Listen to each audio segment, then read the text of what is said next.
Hello everyone, welcome back. So we are about to start our final presentation for today. As a matter of fact, the last presentation within this series, as you can see on the agenda, this is the last presentation in the inverter-based resource series.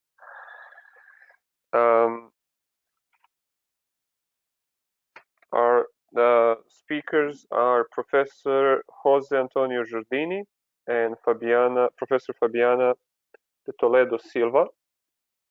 They'll be talking about voltage source converters and DC grid models. Professor Giardini holds the PhD degree from University of Sao Paulo in Brazil, and currently he's a full professor at Department of Power Engineering and Electric Automation of University of Sao Paulo. During his career as engineer, he worked on various transmission system planning projects in Brazil. His current fields of interest are generation, automation, transmission lines, transmission and distribution system studies.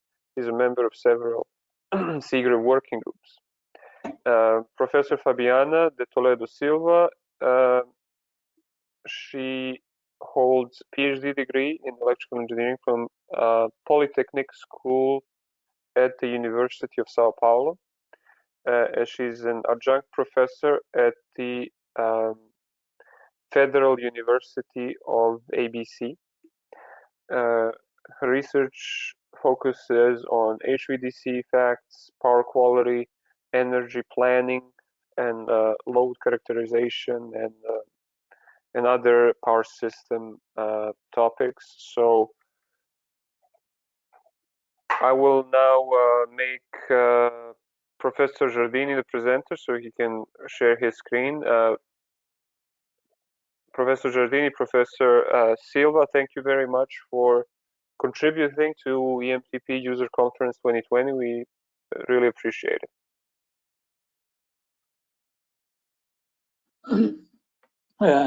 Good day, everybody. Thanks to EMTP for the opportunity to share this information with this group. I'm going to present the part 1 of this presentation that relates to the DC grid concepts. Following me, Fabiana is going to present part 2, that is a model of one DC grid with the EMTP software.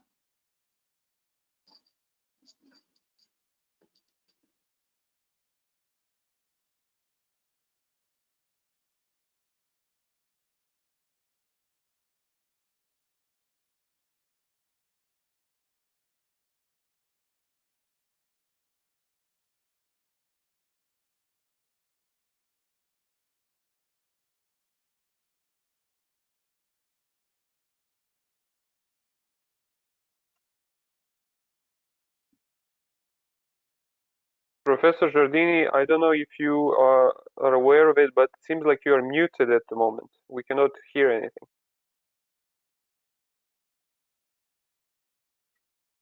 Yes, I'm mute. Okay now? Now it's okay. Okay. The DC grid concept progress with the development of VSC voltage source converter. DC grid is composed of many links, DC links connected as a meshed system, like an AC system. Okay. Up to date, most of the HVDC systems are point-to-point, or there are some 3 or 4 multi-terminal systems. Okay. The characteristic of the DC grid is that you have many meshes all interconnected. The idea to develop this DC grid began at CIGRE and in the working group there before 52 produced a technical brochure named HVDC feasibility studies. In this brochure, the problems, the difficulties, and the advantage of a DC grid was discussed. Okay, After that, it was saying that yes, could be a nice thing to do at DC grid. So it was created other groups so that to develop to make development to put DC grid in the same level of an AC system. Okay, before 56, a group produced the TB 657 and deal with the preparation of connection agreement and the grid codes.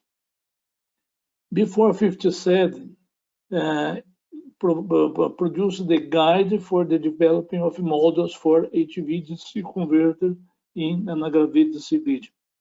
In this group, which was developed the models for VSC that now is part of the library of the MIT software suppliers.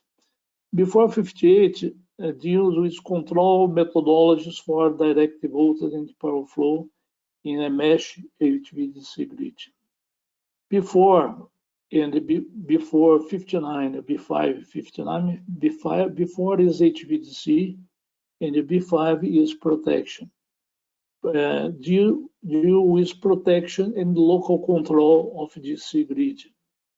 And finally, before 60, deal with reliability performance of an HVDC grid.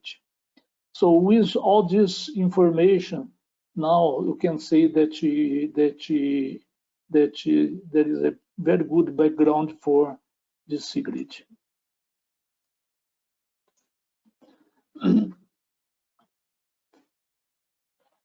VSC converter multimodular and DC breaker was the major equipment that came with this working group, okay?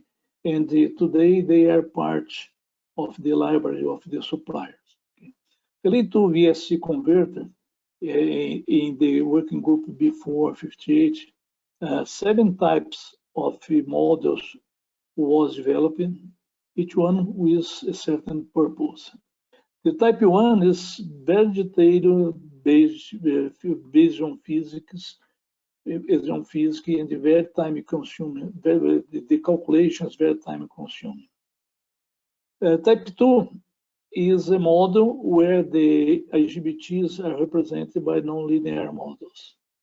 Type 3 is a simplified switch-level resistance, IGBT, and the diodes as 2 values of resistor. A low value resistor, that means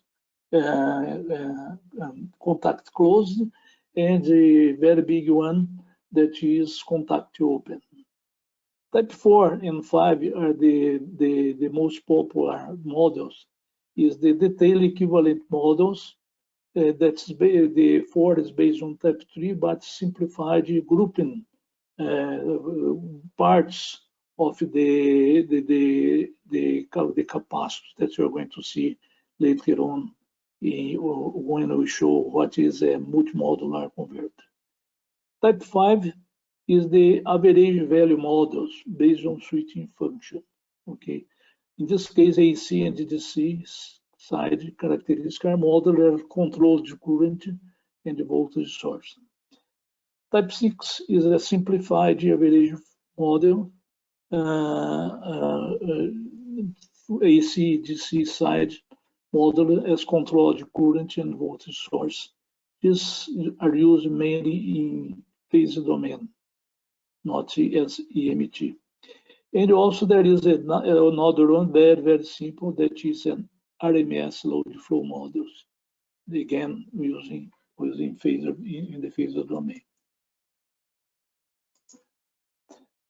You can see in this picture in the multimodular converter. Okay, that's the base for all this technology. Okay, this multimodular converter, you can see here the DC line voltage, positive pole, negative pole, and you have a series of switching modules. Okay, 1, 2, N. Okay, And the voltage here, VA, for instance, is obtained by the difference between the voltage, the DC voltage, plus or minus a series of capacitor to arrive to this point. Also, from the minus pole, adding a certain number of switching module, you arrive to the same voltage here. Okay, and all these three are three-phase AC voltage that then is modified by these transformers and go to the system. Here you can see what is a switching module. The switching module is composed of a capacitor and the two IGBTs with the free will diodes, okay? And in this case, you can have the capacitor inserted, or you can have the capacitor bypassed, okay?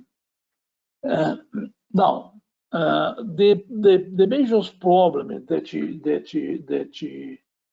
comes with this technology is that if you're going to have a grid, you have to open circuits, okay? And this extinction is very difficult because there is no zero crossing as exists in the AC, okay? And another thing is that for this grid, there is a need for a very fast operation time, okay? Because as the short circuit current are limited only by resistance that's very small, when there is a short circuit in one point of the DC grid, all the converters have a very big drop in voltage and a very big amount of current, and the protection tends to disconnect all the converters at the same time. Okay. Now, something important to deal with this DC grid is what are the control modes of a VSC. A VSC, a CDC converter, you can control the DC voltage or the power transferred by it, okay, in the DC side. And in the AC side, you can control the voltage or the reactive power or the power factor, okay? But there is another way to operate these VSCs that is in the isolated mode. In this isolated mode, the AC part of the converter only generates a set voltage with a specified frequency.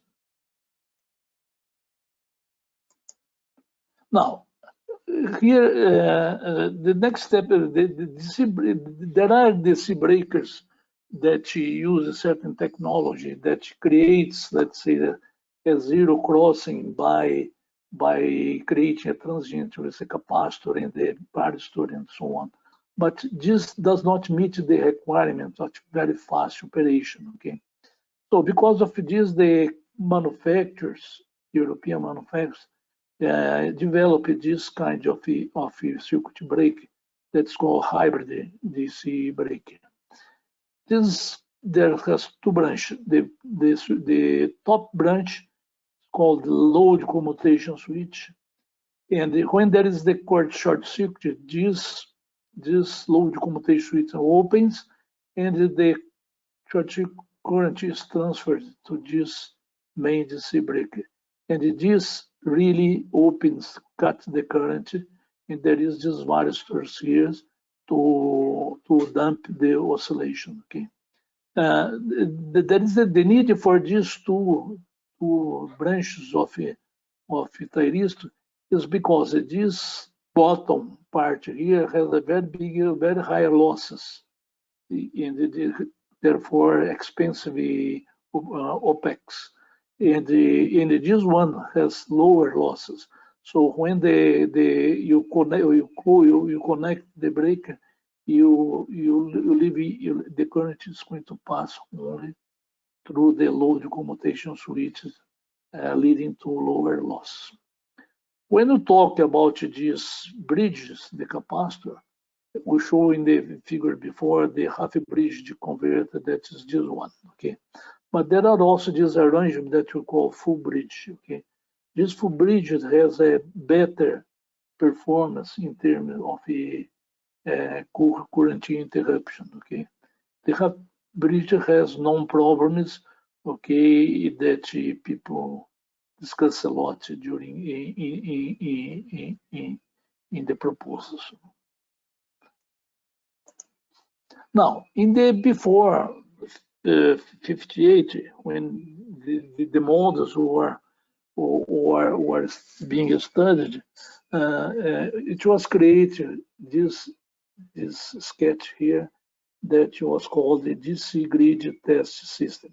Okay, this DC test system has in the top one point-to-point transmission. Okay, in the right side there are a lot of the offshore renewable wind power. Okay, in the left side is inland transmission, and in red here is the AC system that receives the power. Okay, in the top, as I said, is a point-to-point transmission. In the middle here, there are two meshes, 1 and 2, and this mesh is for 400 kV DC. Okay, and also there is a third one, that's the bottom one. That's a kind of a multi-terminal in 200 kV that goes to the same area, let's say. In circle here, you can see here the AC-DC converter, and there are here and here two DC-DC converter, okay? The purpose of this DC-DC converter here is to control the power in this tie here. It's like as a unified powerful controller in AC systems. This other one is to step down the voltage. So you have 400 here, and you need 200 here. So one way is to rectify and then invert at 200 kV. With this, you create a kind of DC transformer. Okay. This system was created so that in the group everybody talk and exchange experience, considering it's the same system here. Okay. Now, after that, another working group was created that was the B472. And the purpose of this working group was DC grid benchmark models for system study. It was created to develop certain seven types of circuit, the DC grid circuit, so that people could do some evaluation and to prepare a data setting that could be used for the users. As I said, it was created 7 benchmarks. The name is BMI. BM1 is this one here. Okay, it's composed of a DC system, 500 kV, and the NAC system here at 750 kV AC. There are wind power plants and photovoltaic. It's a very big amount, let's say. So it's for renewable, large side renewable. Okay. Now, in all this BM, two events was defined to provide results. One is a 3-phase fault in the AC line, clearly after 200 milliseconds by opening the AC breakers of the line. The second event is a pull-to-ground fault in the DC line, cleared after 5 milliseconds by the DC breaker. So this is the BM1. You can see the mesh here and the transmission here, the line that where the first event was simulated here. Now, the second BM2, is this one here, is a LCC, line commutated converter grid, okay? It's a 800 kV links, okay, connecting mesh and connecting AC system 750 here and here. To say that this grid can be done with both with VSC, with LCC, and it can have in a grid both LCC and VSC. BM3 was for small renewable generation. You can see here the DC grid that is 300 kV, 200 kV, and 500 kV AC system here. BM4 is this one, is the one that was creating the B458, is the DC grid test system. And we leader this task here to run the events. Fabiana participated on this. Okay, in the part 2, we're going to show the details of these things. Okay.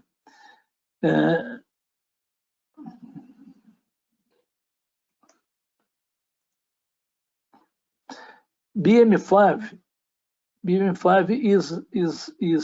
is a system composed by the BM4 here in the left, and by the BM1 in the left, and the BM2 in the right, and both interconnected through 750 kV AC system.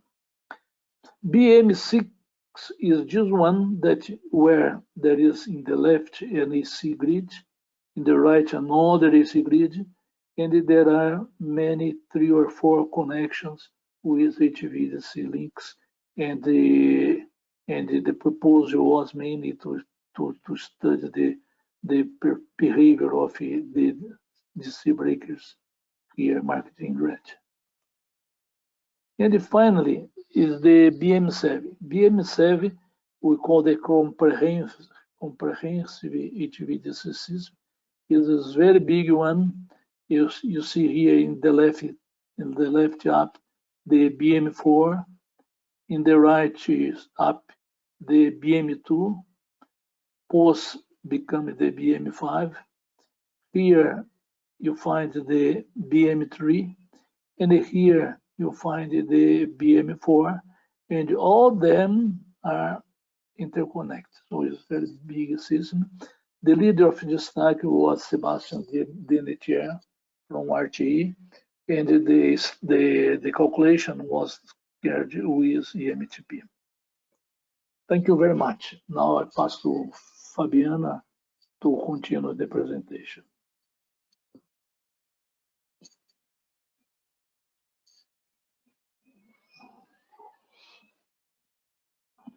Good afternoon.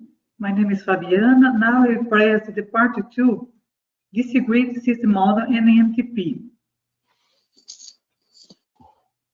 Só minutinho para trocar. Based on what's exposed by Professor Jardine at part 1, part 2 aims to present and discuss the results of the simulations in EMTP in order to analyze the performance of a DC grid under the following conditions: load flow and electromagnetic transient studies.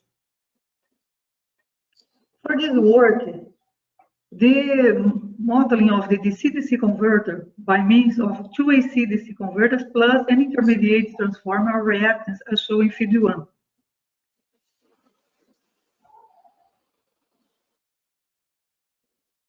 The DC breaker used in this work is modeled as an adaptation of the models found in the research literature, being formed by 2 mechanical switches, and one of them is connected in parallel with some of, as shown in Fig. 2. It is similar to what Professor Jardine presented before. In the event of a fault, the opening of the model DC breaker proceeds as follows. The current is directed to the move, which, due to its quick action, isolates the main switch and it's turned off after 5 milliseconds and the fault starts. The current decreases and the auxiliary switch or DC residual breaker opens in 20 milliseconds. The characteristics of the move and the resulting curve are shown in Figure 3 and Figure 4. In Figure 3, you can see the model used in NMTP.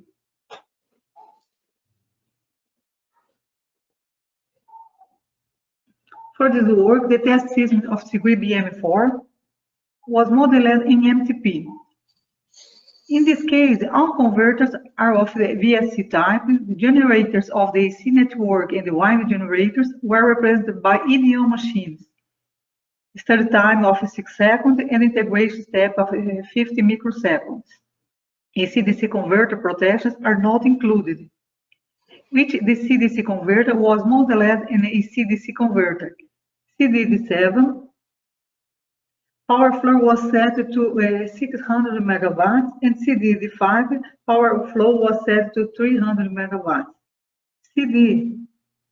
CMD13 converter operates in control modes, VPC. And the reactance used to connect the converters is equal 1%. To verify the behavior of the DC-DC converters modeled as AC-DC converters and DC breaker proposed, the following cases were simulated. Load flow. In Figure 6, we can see the DC grid system, or BM4. You can see the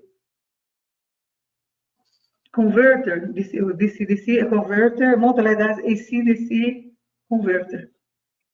In this case, the two DC-DC converters transmit the rated power and DC grid works within its operational limit.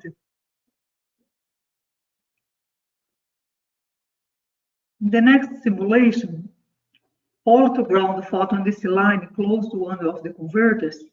After a permanent regime, there is a fault pole to ground through a 1 ohm resistance at the negative pole. As you can see in Figure 7. Point of a fault. Close the BBD8 at time 3 seconds and was eliminated after 5 milliseconds in this pole being open.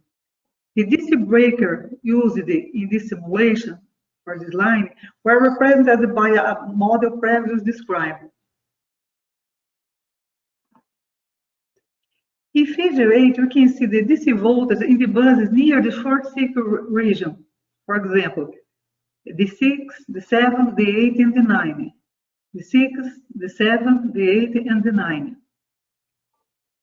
Figure 9, you can see the active power at the end of DC lines. The 6, the 7, the 6, the 8, the 7, the 8, and the 8, the 9. The 6, the 7, the 6, the 8, the 8, the 9. 7, the 8. In this part of system. In Figure 10, we can see the active power at the DC-DC converters, CDD7 and CDD5. CDD7 and CDD5. In the Figure 11, we can see the voltage in the move, what at the beginning and the end of the DC line in the 6, the 8, and the Figure 12. You can see the current in DC breaker at the beginning and the end of the DC line, the 6, the 8. With the DC-DC converters modeled as AC-DC converters, was possible to understand their proposed controlling the flows and DC voltage, how can say the Professor Giardini in part 1. After the transient period, the power transmitted by the polling operation is restored to its regime value. The DC line, the 78, also changes its power flow. For the other lines, the flow was practically not affected in relation to the values present before the application of the fault. With the insertion of the DC converter modeled as an AC-DC converter and DC converter, DC grid works within its operational limits. It is concluded that the use of the proposed model for the DC-DC converters in DC breakers results adequate to see the behavior for the analyzed DC grids in the proposed converter consoles. Thank you for your attention. Thank you, Professor Silva and Professor Giardini. Now I invite all the attendees to ask whatever questions they have.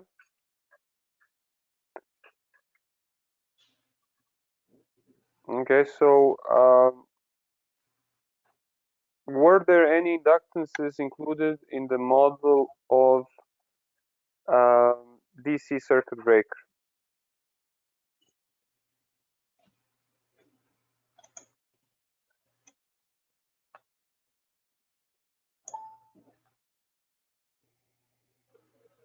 Did you get my question? Did you get the question? Fabiana? Oi, eu não estou conseguindo ouvir, Giardini, direito. Oi. The question is if any inductance was simulated together with the DC breaker. Yes.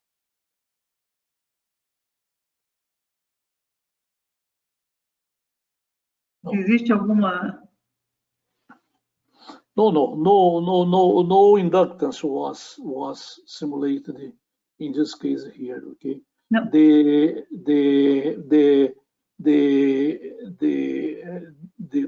transient will be attenuated by the varistor, okay, and the voltage across the breaker, across the main switch, was measured so that you can see that there is no possibility of a strike or something like this. Okay. I think this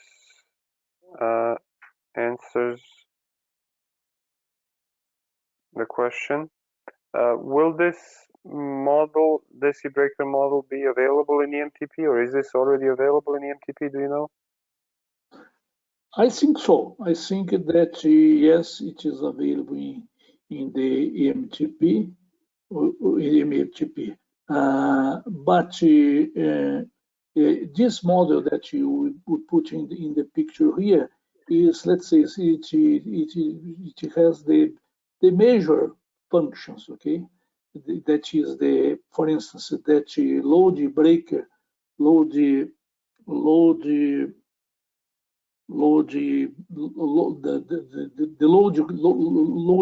converter, the one that transferred the current to the main breaker, was not simulated, okay, because in this case we are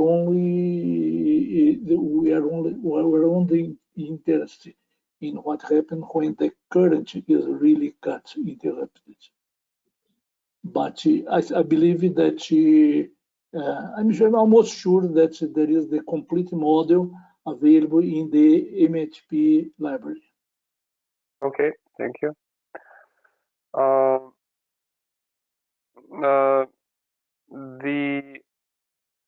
Have you made a comparison of computation time between different converter models or between different simulation tools? No, we didn't. As you see, there were many work to do. The idea we discussed in the beginning of the group, why to have 7 modules, and mainly the model 7, that is very huge, very big. Okay, so because of that, we did not went to certain details. Okay, we pick the model 4 or 5. Okay, and we agreed that we were going to simulate only that, because let's say the purpose here was to have example cases so that the people that could, in the case that they want to run something, they could first use the input data, and compare with other simulation that they can do. And also, for instance, there are other simplification like that we did not do, no protection was simulated. For instance, in this DC fault, the DC protection is going to open the line, but probably other lines will be also opened, and also certain converters will be bypassed because of the fault. Okay, but this was not simulated, as I said, because the sim would be too much complex to serve as an example for a person that is going to start modeling. By the way, all these 7 models input data are available, and the user can ask to the software supplier, of course, and also to disagree.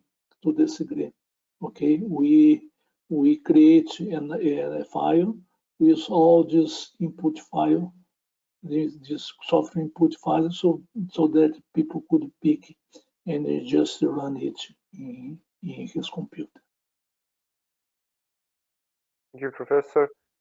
Can you tell us what is the most adequate converter model type to be used for fault studies? You had some examples of a short circuit fault results. So, what is the best model type for such simulation? Model 1 is not to be used because it's the physics of the things, okay, not and it's only for a very specific purpose, okay. Model 2, that is Model 2 and Model 3 are quite similar. One has a non-linear function for the switch. The other has a pair of resistance. Okay, type 4 has grouped resistance, so it's almost the same of three. The only thing that happens is that you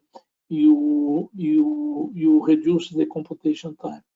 And the type 5, let's say the IGBT is not represented in general. Okay, so the instant is determined, the instant is determined, and then a function is calculated to give the voltage point. Okay, so people are also there. Sometimes some concerns appears. For instance, if you are going to study a fault in the middle of the line, and you are going to see the over voltages in the terminals, okay, you should have to be represent the capacitors in the converter. Okay, I'm afraid that with the Model 5, that is the Model 5, as is the mathematical calculation, the effect of the traveling wave reflection and so on will not appear in the simulation. Okay, so this should be taken care in consideration. Related to the DC fault, we believe that both one of these 4 or 5 is good enough. I didn't find anything to complain with the results. Mm-hmm. Okay, thank you. I think that answers that question. Can you please move to the slide number 9?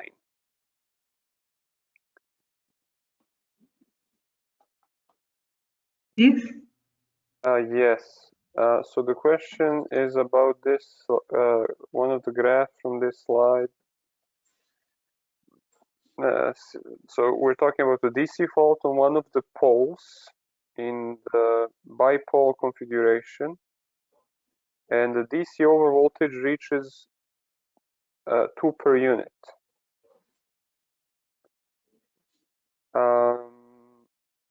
which seems large for this configuration. Why is the overvoltage so large?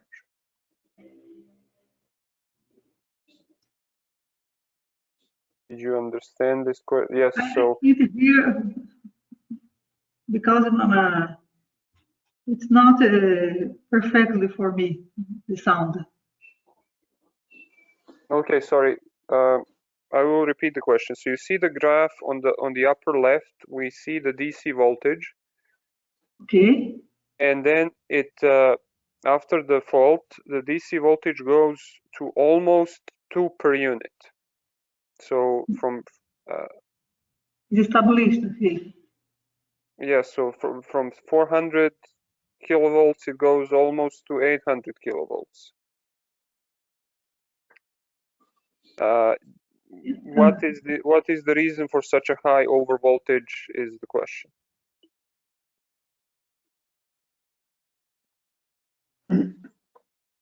Jardim, eu vou te perguntar em português que perdeu o som não tá bom para mim, para ouvir. Eu vou responder, vou tentar responder, Fabiana. It's the overvoltage you are seeing is in the beginning of the transient. Okay, the transient starts at 3 seconds, isn't it, Fabiana? And in this initial start, there is this kind of oscillations. Okay, and we do not know the explanation for that, in fact. Okay, because there are so many capacitors, inductors, and so on, and we it's quite difficult to understand, to explain why this sort of things. Okay, so it's a complex system interaction that it's difficult to pinpoint one cause for this. Okay, I think this answers the question, and I think this was the last question. Yes, so thank you, Professor Giardini, Professor Silva. The presentation was very interesting, and it's good to know that these new models are available to all EMTP users. So I think they're going to be very popular in our community. So thanks for working on this and sharing it with the rest of the EMTP users. So thank you very much for that. Okay. Thank you very much. Thank you. Thank you. So having a final look, one last look at the agenda. So as you can see, this has been the last presentation in the inverter-based resources series at this user conference. So there will be no more presentations on inverter-based resources. Nonetheless, this doesn't mean that the user conference is finished. So there are 2 more sessions coming up tomorrow and on Friday. And they will mostly deal with switching transients. And there is 1 more presentation, I think, on Friday on stability and protection. So I hope I see you tomorrow on Friday at one of the remaining presentations. Thank you all who presented and attended the inverter-based resources series. And I look forward to meeting you at one of the sessions on switching or stability. Thank you all and have a nice day. Bye. Bye.